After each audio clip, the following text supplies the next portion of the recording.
দামসোনা union পরিষদ।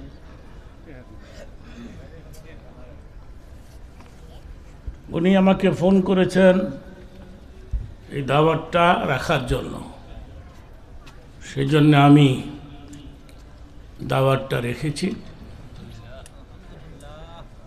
এবং যথাসময়ে আমি মাদ্রাসায় উপস্থিত হয়েছি ওনাকে নিয়ে। ওনার পেট্রোল পাম্প থেকে সাথে করে আমি নিয়ে আসছি। এত লম্বা সময় উনি কোথাও দেয় না। আজকে নবীর ঘরের খাতিরে আমার প্রিয় মানুষ, বন্ধু মানুষ, আমার মাদ্রাসায় অনেক ডোনেশন তার আছে, দান আছে। তার ফ্যামিলির সঙ্গে আমার সম্পর্ক, বাচ্চাদের সঙ্গে সম্পর্ক। আমি আপনাদের মাদ্রাসা দেখার জন্য 2-3 ঘন্টা আগেই হাজির হয়েছি। আমি ছোট্ট একটা টুকরা তেলাওয়াত করে কিছু ব্যাখ্যা দিয়ে মোনাজাত দিয়ে দেব। বিসমিল্লাহির রহমানির রহিম। নাহনু নাযালনা যিকরা ওয়া ইন্না লাহু লাহাফিজুন। সাদাকাল্লাহুল মাওলানাল আযীম। বন্ধুগণ,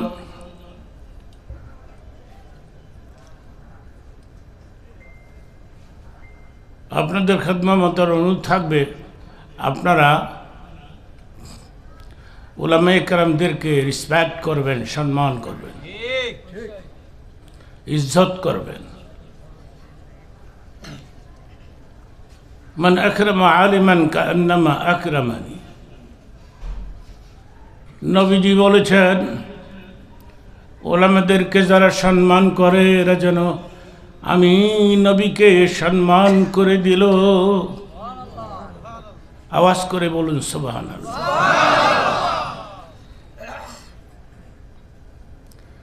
ওলামায়ে কেরামের চেহারার দিকে নজর করে থাকলে, যতক্ষণ নজর করে থাকবেন, সগীরা গুনাহ মাফ হতে থাকবে। চিল্লায় সুবহানাল্লাহ কোন। হুজুরদের চেহারার দাম কত? হাদিস শরীফের মধ্যে আসছে, কোন গ্রামের উপর দিয়ে যদি কোনো আল্লাহওয়ালা আলেম ওলামারা হাঁটিয়া যায়, কমপক্ষে 40 দিনের জন্য এই গ্রামের মুরতাদের কবরের আযাব মাফ হয়ে যায়। 3টি কথা বলে ফেললাম। হুজুরদের চেহারার দাম কত, কদমের দাম কত?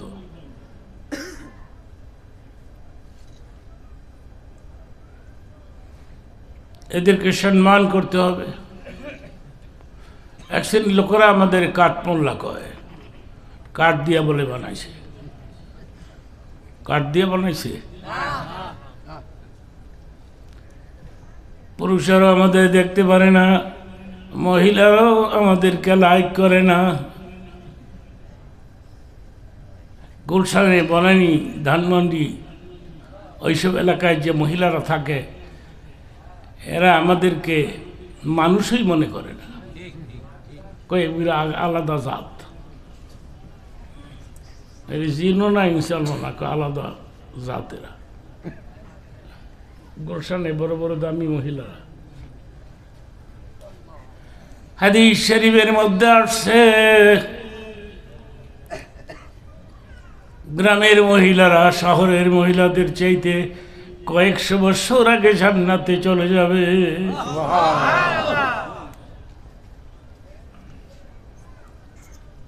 দুই বান্ধবী একসাথে ইউনিভার্সিটিতে লেখাপড়া করেছে। একজনের বিয়ে হয়েছে ইংরেজি শিক্ষিত অফিসারের কাছে, আরেকজনের বিয়ে হয়েছে হুজুরের কাছে। কয়েক বছর আগে দেখা সাক্ষাৎ হয়েছে, কেমন আসত কেমন আসত। মরনার বউ কয়, দোয়া করিস আমার একটা বাচ্চা হয়েছে, ছেলে হয়েছে। অফিসারের বউ কয়, এটা খস কি, দুনিয়া কেয়ামত হয়ে গেল। তোর না হুজুরের কাছে বিয়ে হয়েছে, তাহলে আমরা বিয়ে শাদী করতাম না, বাচ্চা টাচ্চা লাগতো না। আমাদের তো মানুষই মনে করে না। কি মনে করেছেন?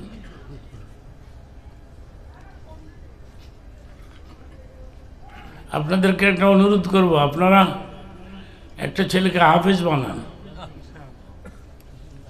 আমি কিন্তু হাফেজ না, একটা ছেলেকে হাফেজ বানাও বাবারা। মান কারাআল কুরআন ওয়া আমিলা বিমা ফীহি উলবিসা ওয়ালিদাহু তাজা ইয়াউমাল কিয়ামাহ। হাশরের ময়দানে হাফেজের মা, কঠিন একটা অর্থ।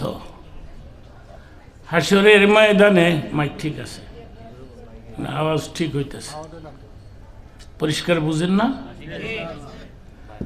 হাশরের ময়দানে হাফেজের মা, হাফেজের বাবার মাথায় আল্লাহ পাক নিজের হাতে তাজ পরাইয়া দিবে। এই কথা যদি আপনি বিশ্বাস না করেন তাহলে ঈমান থাকবে না, ঠিক কিনা বলো?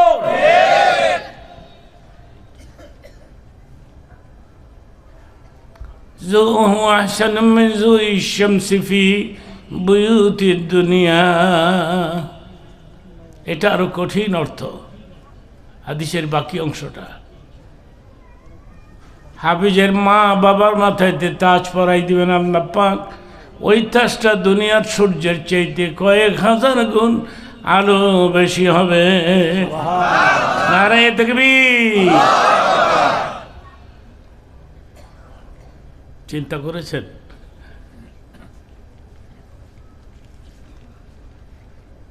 আমি একটা উদাহরণ দিচ্ছি কথাটা সহজে বোঝাবার জন্য। এক লোক জায়গা জমি বিক্রি করে পোলারে লেখাপড়া করেছে। পোলা এখন এসপি হয়েছে, সুপারিনটেন্ডেন্ট অফ পুলিশ। চিঠি লিখছে পোলারে, এত টাকা ব্যয় করে তোরে লেখাপড়া করাইলাম। খেয়াল করে বুঝবেন, ফর এক্সাম্পল উদাহরণ দিচ্ছি, পরে আমি হাদিসের সঙ্গে মিলাই দেব। আমার মন চায় আমি শহর দেখব। বাবা, আমার কাছ থেকে 10টা টাকা নিয়ে লঞ্চে চড়বেন, নারায়ণগঞ্জে নামবেন, টিকিট কাটবেন, গাড়ি আসবে কমলাপুর, আমি ড্রাইভার আর গাড়ি পাঠাই দিলাম। নামছে ঠিকই, আইসেও ঠিকই, কিন্তু গ্রামের লোকেরা শহরে গেলে ভাল লাগে না। শহরের লোকেরা গ্রামে গিয়ে বেশি দিন থাকতে পারে না, ঠিক কিনা বলো? বাবা, আমাকে দেশে পাঠাই দাও, আমার শ্বাস বন্ধ হয়ে আসতেছে, বাবা দেশে পাঠাই দাও। এসপি পার্সোনাল পেডের মধ্যে বাবার অ্যাড্রেস ঠিকানা লেখা, সিল দিয়া সাপ্পর দিয়া, বাবা এই চোথাটা, এই পেটটা তোমার পকেটে বহিরা দিলাম। আমি ড্রাইভার দিলাম, গাড়িও দিলাম, তোমার কমলাপুর ফার্স্ট ক্লাস কম্পার্টমেন্টে বসাই দিয়ে আসবে। চাচা, আপনি এখানেই বসা থাকবেন, বিপদ হইলে শ্রোতা বার করবেন। কথাটা বুঝতেছেন? কি বুঝতেছেন? এটা একটা ওয়াজ হইল, এটা উদাহরণ দিচ্ছি ফর এক্সাম্পল। তো 2 পুলিশ গিয়া ওই রুমের মধ্যে যখন উঠছে, উইসা দেখে এক বুড়া বৈশা রয়েছে। এই বুড়া, টিকিট আছে? বুড়াকে, আমার টিকিট লাগে না। সুবহানাল্লাহ। এই যে দেখো, এর মধ্যে আমার পরিচয় আছে। ওই শ্রোতাটা বের করছে। এক পুলিশ আরেক পুলিশের কয়, কিরে যাবি কই? যাবি কই? এনে থাকবি না দৌড়াবি? কি করবি? চাচা, 1 কাপ চা দিই, আমি চা খাই না। একটা পান দিই, পান খাই না। 2 পুলিশ নাঙ্গুস থেকে পাহারা দিতে দিতে রে নিয়ে গেছে লঞ্চের সারেঙের পার্শ্বে বসাই দিয়া বলে, ও সারেং সাহেব, এটা এসপির বাবা, গ্রাম সোজা লঞ্চ থামাইয়া নামাই দিয়েন। একটা এসপির যদি এই ধরনের ইজ্জত হতে পারে, এসপির বাবা, মূর্খ মানুষ। প্রশ্ন আসতে পারে, মাওলানা যুক্তিবাদী, পুলিশ চিনছে এসপির বাপেরে চোতা দিয়া, কিন্তু ফেরেশতারা বুঝবে আমি যে হাফেজের মা। ফেরেশতারা বুঝবে কেমনে? উলবিসা ওয়ালিদাহু তাজা ইয়াউমাল কিয়ামাহ। আল্লাহ পাক হাফেজের মা, হাফেজের বাবার মাথায় তাজ পরাই দিবেন। এই তাজটা দেখার সঙ্গে সঙ্গে ফেরেশতারা বুঝতে পারবে এটা হাফেজের মা, হাফেজের বাপ। চলেন চলেন জান্নাতুল ফেরদাউসে পৌঁছে দেই।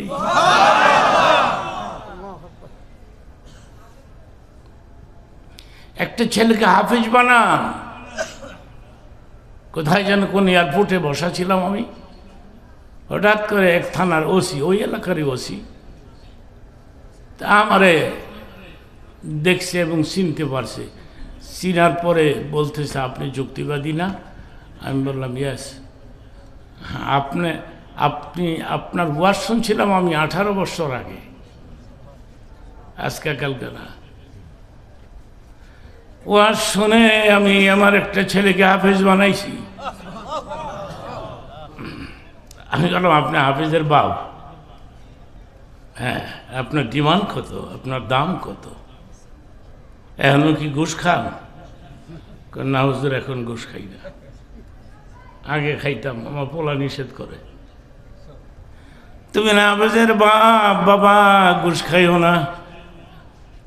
মরনা যুক্তিবাদী, ঘুষ খাইতাম যখন, তখন আমার কামার মধ্যে বরকত হতো না। ঘুষ খাই না, কিন্তু এখন বরকত হয়। নারে তাকবীর। আপনি হাফেজের বাপ, তো আপনার কত দাম, আপনার কত ইজ্জত। আমাদের সমাজে এক শ্রেণীর লোক আছে, এরা বলতে থাকে এই আলিম ওলামা বানায় লাভ কি, এদের অভাব দূর হয় না। পৃথিবীর কোনো দেশে, আমার প্রশ্নের উত্তর দিবেন, পৃথিবীর কোনো দেশে একজন হাফেজ, একজন মৌলানা না খেয়ে মারা গেল, আপনি যদি প্রমাণ করতে পারেন, আমি মাইকের সামনে আর বলবো না। মারহাবা কর। গুলশানের নাম শুনছেন? গুলশানের, গুলশান একবার গেছিলাম আমি খতমে তারাবি পড়তে। গিয়ে শুনলাম হাফেজ সাহেবদের হাদিয়া অনেক বেশি, 1.5 লক্ষ 1,50,000 হাদিয়া দেয়। আপনারা কত দেন হাফেজ গো? দেই না, ফতুয়া দেখো জায়েজ নাই, জায়েজ নাই। চিন্তা করেন, মনে মনে ভাবলাম এত টাকা দিয়া দিয়া হাফেজ রাখছে, একটু যাইতো খতম তারাবিটা পইরা যাই, দেখি তো এদের কণ্ঠ কেমন ভালো। এর মধ্যে একটা হাফেজ হলো পিচ্ছি, ছোট্ট, এর বয়স মনে করেন 13-14 বছর হইব, এও হাফেজ। এর কাজ কি? আমি কি, তুমি কি করো, কত টাকা নেও? 50,000 টাকা দেয়। আমি নেই না, এরা দেয়। তুমি টাকা দিয়ে কি করবো? খরচ করবো রে। তোমার কাজ কি? আমি লোকমা দিই। সুবহানাল্লাহ। মেন হাফিজরা যদি ভুল করে আমি ছাড়ি না, কোনো খাতিরই নাই। আমি 2 হাত বাড়ে কবরে চুমা দিলাম আর বুকে করে নিলাম, তুমি যদি আমার সন্তান হইতা, আমার কপাল কত ভালো হইতো। ছোট্ট ছেলে,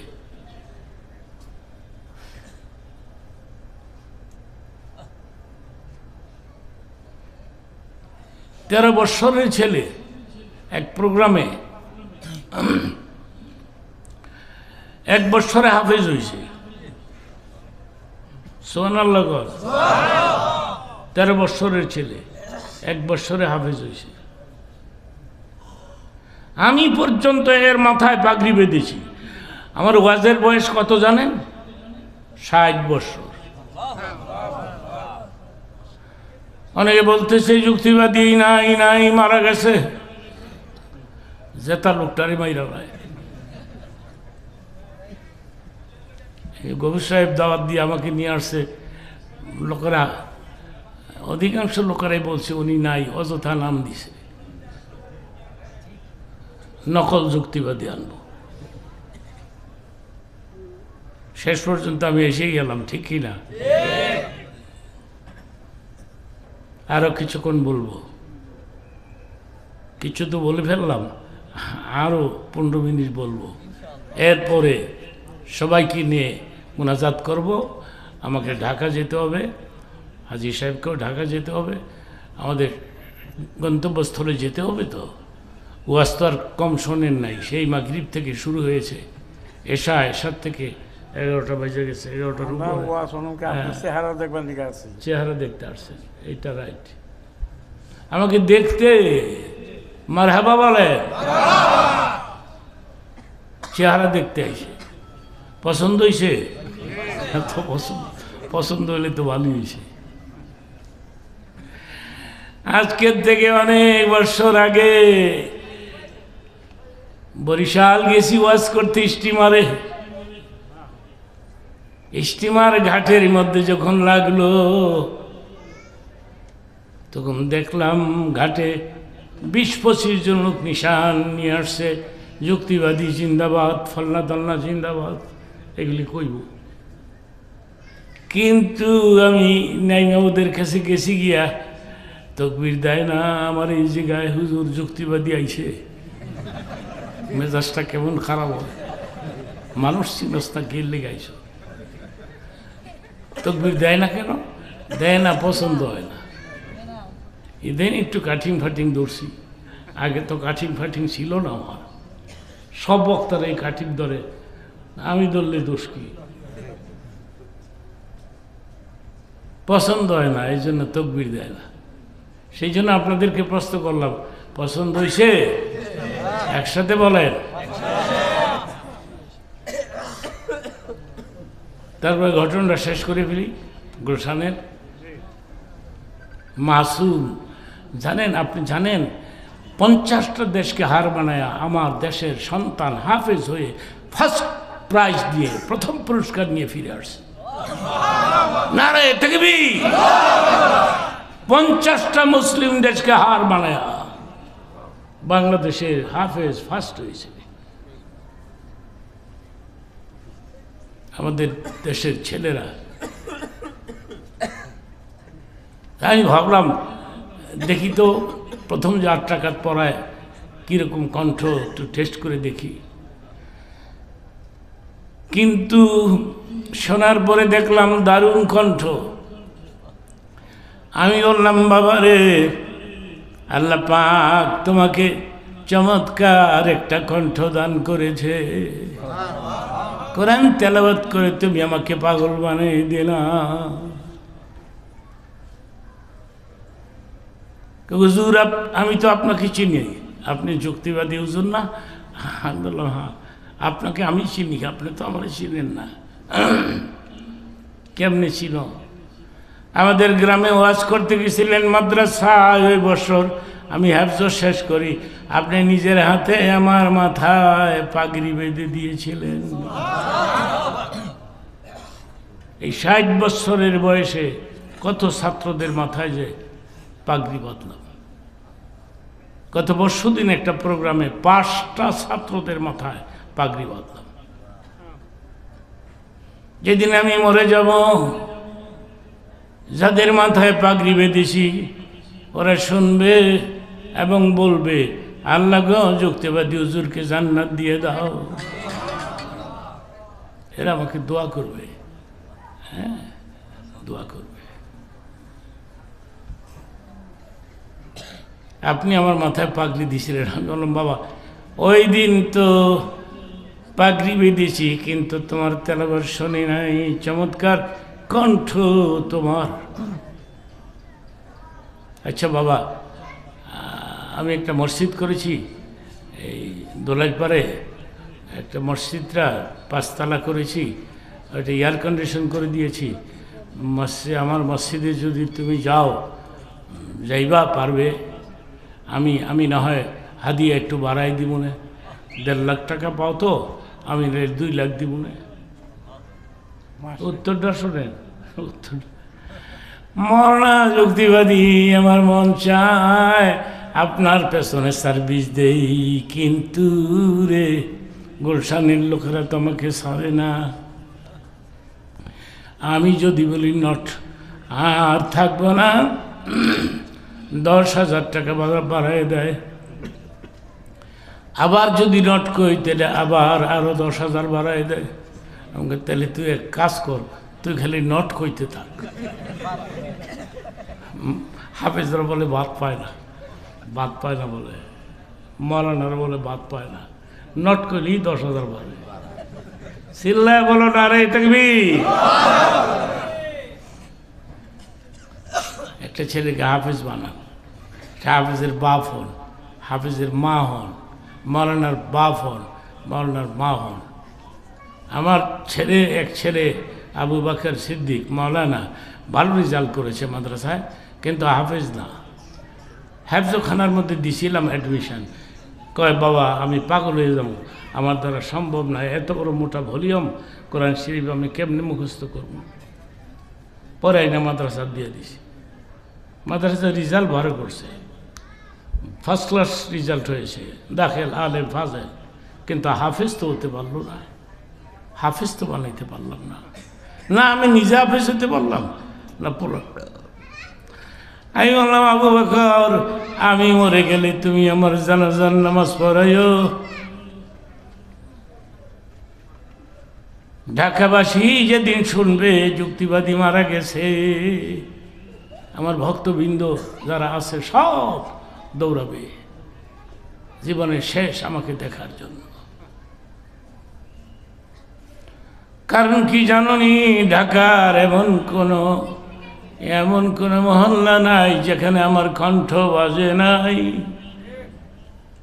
মানুষ আসবে, আমার অনেক ছাত্র আছে, এরাও আসবে, ওরাও চেষ্টা করবে জানাজার নামাজটা পড়াই দিতে, কিন্তু তুমি দিও না, তুমি পড়াইবা, আমি কিন্তু সব দেখবো। সুবহানাল্লাহ। মুর্দার গোসল করায় কে সেটাও দেখে, খাটে করে নিয়ে যায় কে সেটাও দেখে, জানাজা পড়ায় কে এটাও দেখে, কবরে নামাইয়া কবর বন্ধ করে দিলে আর কোনো যোগাযোগ থাকে না। বাবা তুমি আমার জানাজা পড়াইও, আমি কিন্তু দেখবো তুমি জানাজা পড়াইতেছ আমার, কারণ আমি মৃত্যুকে ভয় পাই না, আমি কবরকে ভয় পাই। রসুল আরবি, ছোট্ট একটা কথা হঠাৎ মনে হয়ে গেছে বলে ফেলি। রসুল আরবি মক্কা নগরে 3টা বিয়ে করেছেন, খাদিজাতুল কুবরা, হজরতে সৌদা, হজরতে আয়সা, এই 3টি বিয়ে। আর বাকি বিয়ে যে করেছেন সব হিজরতের পরে। খাদিজার বয়স কত বলেন? সাহস করে বলে 40। নবীর বয়স কত? 25। আর কই 40? আপনি পলাই করবো নি না বললে, এই যে দেখেন পলাই করব, তোর বৌদি হয়েছি 40 বছর বয়স, 2 জায়গার বিয়ে হয়েছে, পলাই করবো, আমনে করেন গা। কিন্তু রে নবী কেনে করলেন খাদিজাকে এই বিয়েটা? আল্লাহ বলেন ওয়াজাদাকা আইলান ফাগনা, হে নবী আমি আপনাকে আইল পেয়েছি, এমটি পকেট পেয়েছি, আপনার পকেটে টাকা পয়সা থাকে না, খাদিজার বিয়ে দিয়ে আপনাকে ধনী বানাই দিয়েছি। সুবহানাল্লাহ, চিল্লায় কর। এই খাদিজা যেদিন মারা যায়, ছোট্ট একটা কথা বলতেছি, এটা বলি আমি শেষ করব।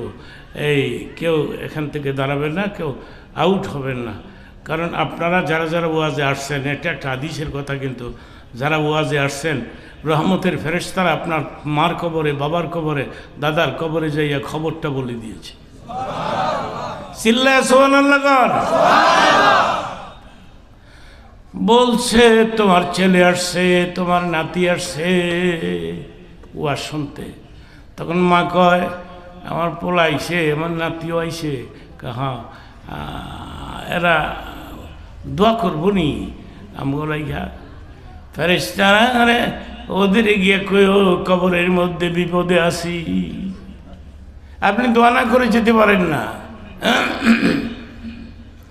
দোয়া না করে যেতে পারেন না। আপনার মা কবরে বসে আছে, বাপ কবরে বসে আছে, দাদা দাদি অপেক্ষা করতেছে। সুবহানাল্লাহ বলেন। কাজী আমরা দোয়া করে একসাথে যাব। কথাটা তুলেছি, শেষ করে দেই। খাদিজাতুল কুবরা যেদিন মারা যাবেন সেদিন বললেন, নবী গো, এই 25 বছরের দাম্পত্য জীবন আপনার সাথে আমার, আপনি তো নবী তো সেকেন্ড ম্যারেজ করেন নাই। হ্যাঁ ঠিক আছে, অসুবিধা নেই। একটু জিকির করেন সুবহানাল্লাহ আলহামদুলিল্লাহ লা ইলাহা। হয় না, হয় না, আওয়াজটা হয় না। সবাই বলতেছেন না বোধহয়, একসাথে বলেন সুবহানাল্লাহ আলহামদুলিল্লাহ।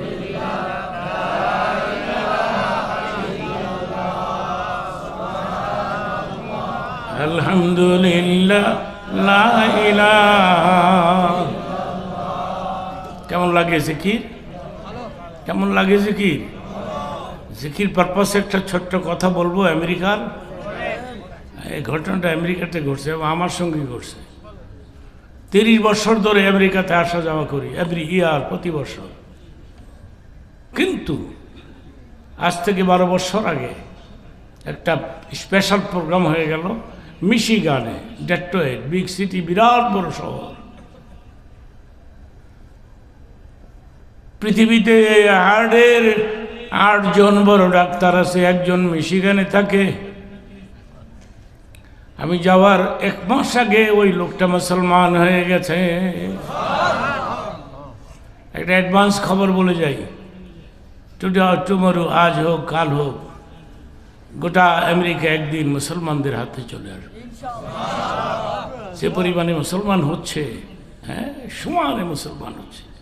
গিয়ে শুনলাম হার্টের একজন বড় ডাক্তার, সে নাকি আমি যাওয়ার মাসেক আগে মুসলমান হয়ে গেছে। তো আমার দিকে তাকান, আমার বুকের বাম দিকে মাঝে মধ্যে এই জায়গাটার মধ্যে পেইন হয়, ব্যথা হয় আমার, এটা ব্যথাটা হয় আমার। কিন্তু আমি কারো কাছে বলি না, ড্রাইভারকে বলি না খাদেমকে বলি। আমি একটা আমল আছে, আমলটা করি, আপনাদের বলবো না। কথাটা শেষ হোক, হ্যাঁ তাহলে বুঝতে পারবেন আপনি।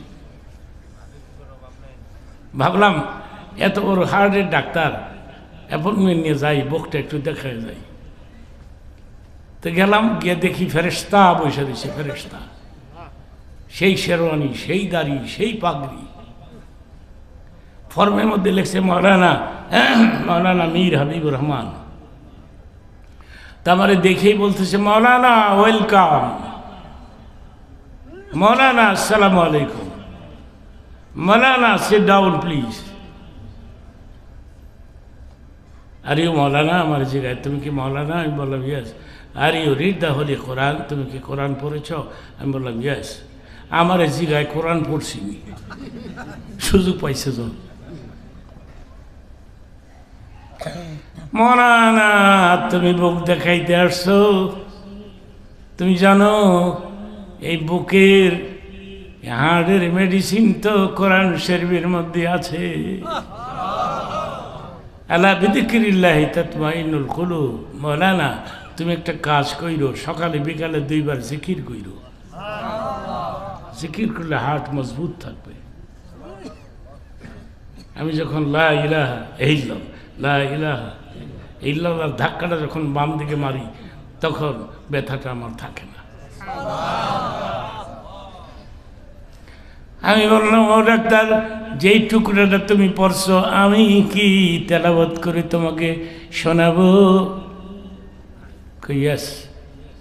তো ও বেটা তো কণ্ঠ দিতে পারে না, আমি একটু কণ্ঠ দিয়া সুন্দর করে শোনাই দিলাম। আলা বিযিকিরিল্লাহি তাতমাইন্নুল কুলুব। মৌলানা, ভেরি টেস্টি। তুমি একটা সূরা তেলাওয়াত করে শোনাবে আমাকে?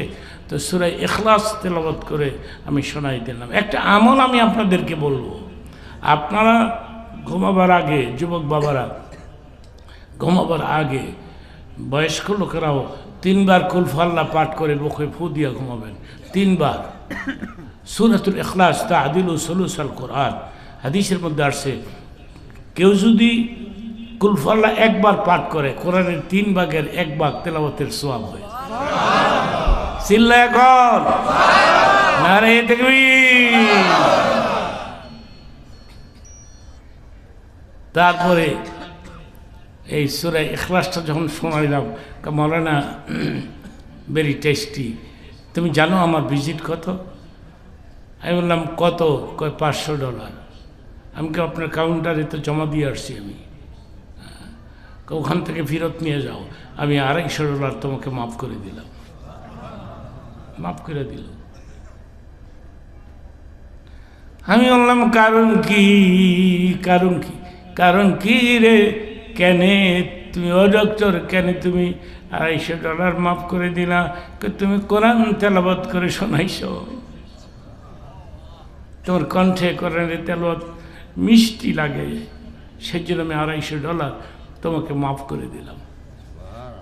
মনে মনে গায়ে আরেকটা সূরা যদি শোনাইতে পারতাম তাহলে পুরাটাই তো মাফ হয়ে যাইত, কিন্তু ঘটনা তো ফিনিশ হয়ে গেল। এরপর থেকে আমার বুকে বাম দিকে যদি ব্যথা হয় 10-12 বার, ইল্লাল্লাহর ধাক্কা মারি 1 জাররা ব্যথাও থাকে না।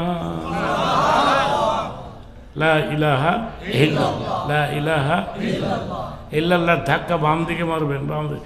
জানি না ভাই, মনে থাকবে? পুরো বক্তা ওয়াজ প্রশ্ন করলে উত্তর দিতে পারবেন? হ্যাঁ, লা ইলাহা ইল্লাল্লাহ। এই শয়তান জাসিমুন আলা কলবি বনি আদম, প্রতিটি মানুষের কলবে একটি করে শয়তান বসে আছে। একজন সাহাবী দাঁড়ায় বলে, নবী গো, আপনি তো মানুষ। নবী তো মানুষ, কিন্তু তোমার আমার মতো মানুষ? দুনিয়ার কোনো মানুষের সাথে তুলনা হয়? চিল্লায় বলেন। কথাটা শেষ করতে 10 মিনিট সময় লাগবে আমার। 10 মিনিটে আমি কথা শেষ করে ফেলবো। কেউ কথা বলবেন না, সময় মতো আমাকে মাইক দেয় নাই। 11টায় আমি শেষ করি, এটা আমার অভ্যাস। 11টায়, 10টা থেকে 11টা, 1 ঘন্টা আমি বয়ান করি সব জায়গায়। এখানে এত বক্তা দাওয়াত দিছে, বক্তা দিতে দিতে দিতে দিতে এখন রাত বাজে কয়টা দেবে। এরপরে তো আধা ঘন্টা হয়ে গেল। আপনারা অ্যাডভান্স কথা বলবেন না, আমাকে শেষ করতে দেন, আমার কথাগুলি শেষ করতে দেন। খাদিজাতুল কুবরার কথাটা বলবো। রাসূলের সাথে খাদিজাতুল কুবরার দাম্পত্য জীবন 25 বছর। মৃত্যুদিন বললেন, নবী গো, 25 বছরে আমি কোনোদিন ডিমান্ড করি নাই, বলি নাই এই ধরনের একটা বস্ত্র এনে দিতে হবে রে স্বামী। সুবহানাল্লাহ।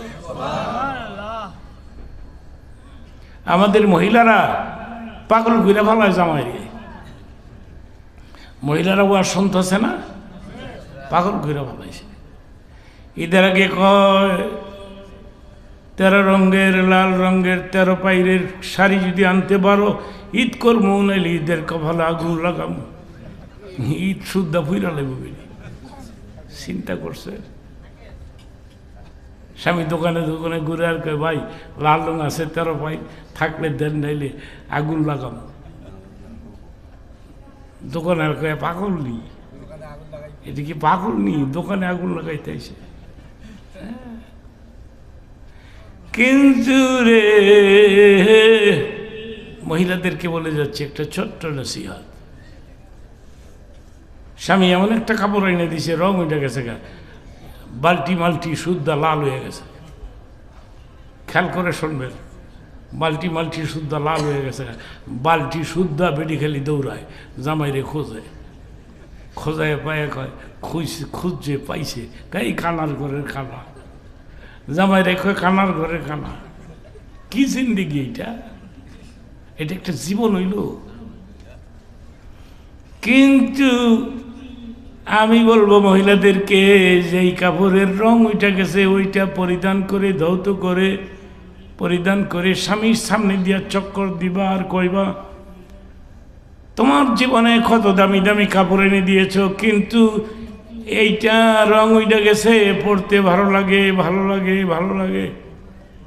মনের বেদনা স্বামীকে প্রকাশ করতে দিলা না, এইটা পড়তে ভালো লাগে, রং ওইটা গেছে। এই কাজটা যদি করতে পারো তাইলে বলে গেলাম, ও আস্তে মনে থাকতো না জানি, এই কথাটা মনে রেখো, মহিলাদেরকে বলছি, যদি এই কথাটা বলতে পারো পড়তে ভালো লাগে, রং উইঠা গেছে, তাইলে নবীর কলিজার টুকরা ফাতেমার সঙ্গে তোমার জান্নাত নসিব হয়ে যাবে। ফাতেমার বস্ত্র ছিল না। 2 মিনিটে একটা কথা বলে ফেলি, হঠাৎ মনে হয়ে গেছে। বস্ত্র ছিল না এক সময়, শরীর ঢাকার মতো পুরাপুরি ভালো কাপড় ছিল না। তো নবী কাছে দেখতে, মা আমি তোরে দেখতে আইছি।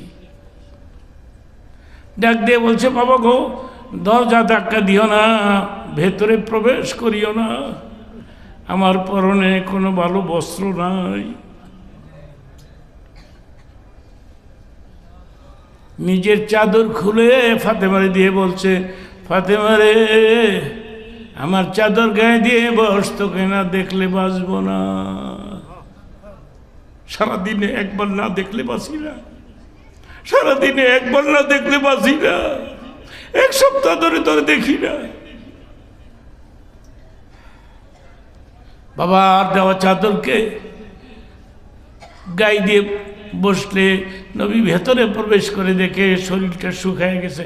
তুই কি অসুস্থ, জ্বর, শুকায় গেছ কেন? ফাতেমা বললেন, বাবা গো, আজকে 1 সপ্তাহ ধরে আমাদের ঘরের পাতিলায় খাবার না। কি জীবন ছিল?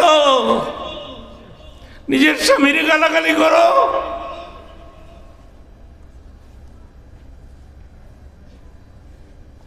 কোনদিন তো বলে নেই আলী মানুষটা ভালো না। আমার বাবা গরিব আলীর কাছে ঠেলে বিয়ে দিল, এর তো জীবনও বলে নেই। নবী ডাক দিয়ে বলেন, মারে কোন যায় নামাজে দাঁড়াই তুই নামাজ পড়স? এইটাই তো আমার যায় নামাজ। যায় নামাজের কোনা ধরে টান দে। টান দিয়া ফাতেমা দেখে যায় নামাজের নিচে দিয়ে প্রবাহিত গলিত প্রবাহিত স্বর্ণ প্রবাহিত হচ্ছে। বাবা, এই স্বর্ণ আমার যায় নামাজের নিচে কেন? আমার দুনিয়া নতি মিনহা, মারে যারা দুনিয়া চায় আল্লাহ এদেরকে দুনিয়া দেয়। এই স্বর্ণ তোর জন্যই তো আইসে, তুই এগুলি বাজারে বিক্রি কর, ধনী হয়ে যাবি, কোটি কোটি টাকার মালিক হয়ে যাবি। ফাতেমা নিজের কপাল বাবার বুকের মধ্যে ঠেকায় কান্দে আর বলে, বাবা আমি দুনিয়ার সুখ চাই না। বাবা ইউরিদ সওয়াবাল আখিরাহ, আখিরাত চাস, নতিহি মিনহা, আল্লাহ আখিরাত দিব। হ্যাঁ, তাহলে যে না খেয়ে থাকতে হয়, না পরে থাকতে হয়, না খেয়ে থাকতে হয়, কষ্ট করতে হয়। খবরদার আমার আলীকে গালি দিবি না। আলী বিনা হিসেবে জান্নাতে যাবে। চিল্লায় সুবহানাল্লাহ বলো।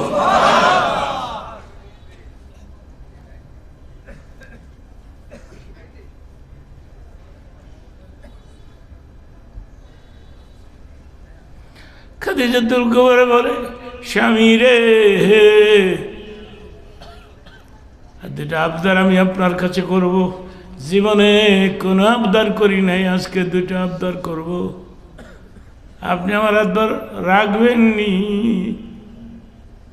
নাই বললেন, খাদিজা রে, আমি কোটি কোটি টাকা আপনার দুই হাতে সদকা করেছি, দান করেছি, কিন্তু কোনোদিন চোখ লাল করতে দেখি নাই, মুখটা মলিন করতে দেখি নাই।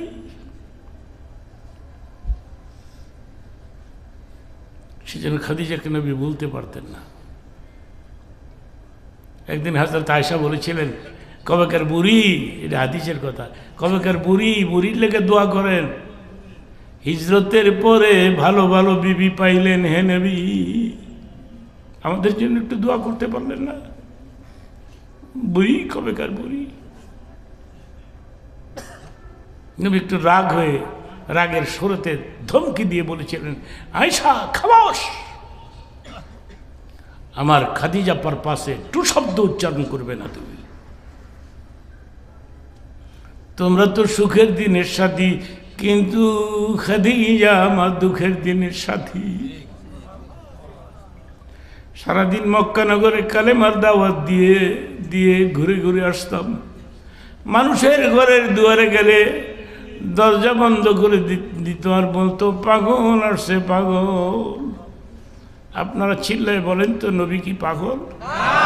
মা সাহিবুকুম বিমাজনুন। খবরদার, আমার নবীকে কেউ পাগল করো না। সারাদিন ঘুরে খাদিজার বাড়িতে আসলে পানি গরম করে খাদিজা নিজের হাতে আমাকে গোসল করে দিয়ে বলতেন, নবী আপনি কাঁদবেন না, একটু কষ্ট পাবেন না, অন্তরে ব্যথা পাবেন না, এই মক্কার মানুষ একদিন পাগল হয়ে যাবে আপনাকে দেখার জন্য। আমার খাদিজার নাম নিও না।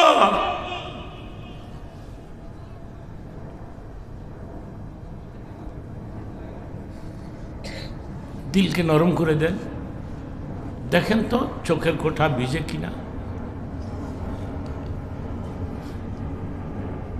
রাসূলের মহব্বতে পড়ে কারণ অন্তর যদি কাঁপতে থাকে, চোখের মধ্যে যদি পানি এসে যায়, আমি বলে গেলাম এই মাহফিল সাক্ষী রইল, কিয়ামতের দিন তোমার চোখের পানি রাসূল পর্যন্ত তোমারে পৌঁছায় দেবে।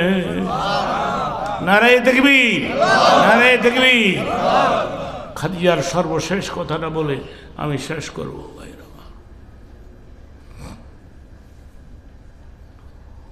খাদিজার কবর আমি জিয়ারত করেছি, আয়েশার কবর জিয়ারত করেছি, খাদিজা তো কবর জিয়ারত করেছি আমি। নবী গো, আপনার গায়ের একটা চাদর, খেয়াল করবেন কথাটা, আমি দুটা ডিমান্ড করব আপনার কাছে। আপনার গায়ের একটা চাদর দিয়া আমার কাফন পরাবেন। সুবহানাল্লাহ। আপনার ব্যবহারে নতুন চাদর দিবেন না, আপনার ব্যবহারের চাদর থেকে মিশক আম্বরের ঘ্রাণ পাওয়া যায়। একটা চাদর দিয়ে কাফন পরাইয়া আমার কবরে নামাই দিবেন। নবী বললেন, ইয়েস, আমি এটা করব। আর কি?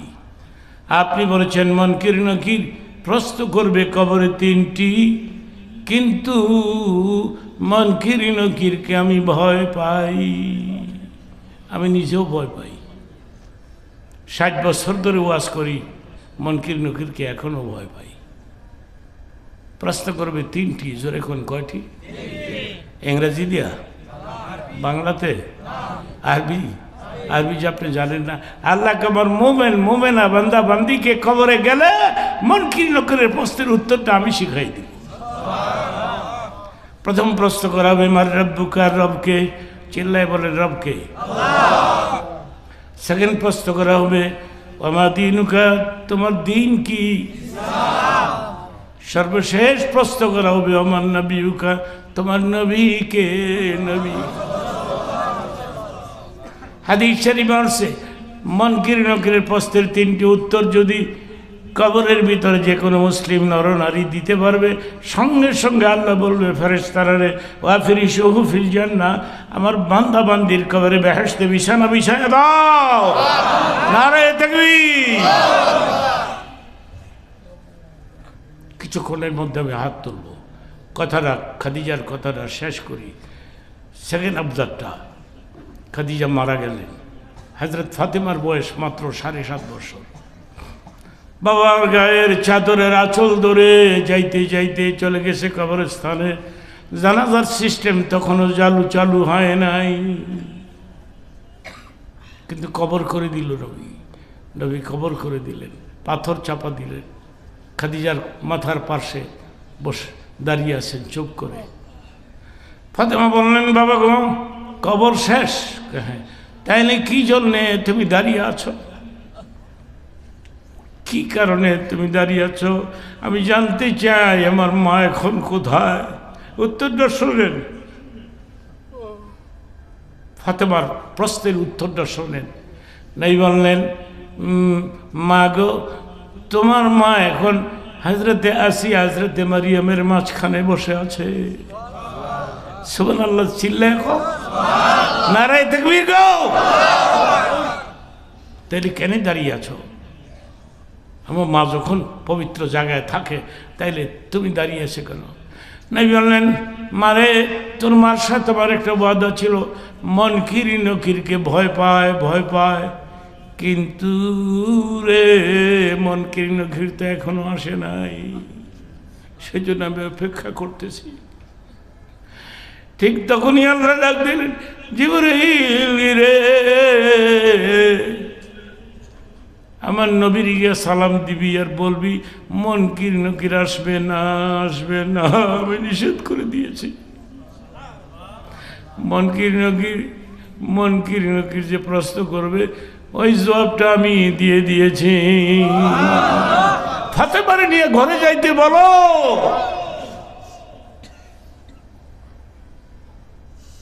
কবরকে আমি নিজেও ভয় পাই, সেই জন্য আমার পোলারে বলছি, তুই তো মওলানা, তুই যদি জানাজা পড়াস তাহলে আমার কবরে আযাব থাকবে না।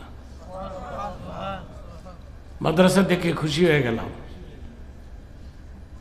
ভালো একটা মাদ্রাসা আপনারা শুরু করেছেন। এখানে অনেক ছাত্র আছে এবং লম্বা সময় ছাত্ররা আমাকে সার্ভিস দিল, সেবা করলো, যত্ন করলো, কত কিছু পাকাইলো, খাইতে দিল, খাইলাম।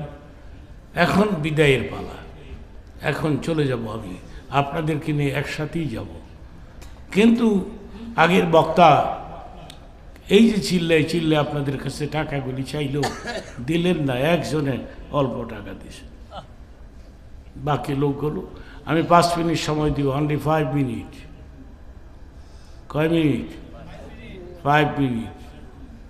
5 মিনিটের মধ্যে আমি দেখব আপনাদের মধ্যে কারা কারা আছেন। এখন যদি সঙ্গে টাকা নাও থেকে থাকে, আপনারা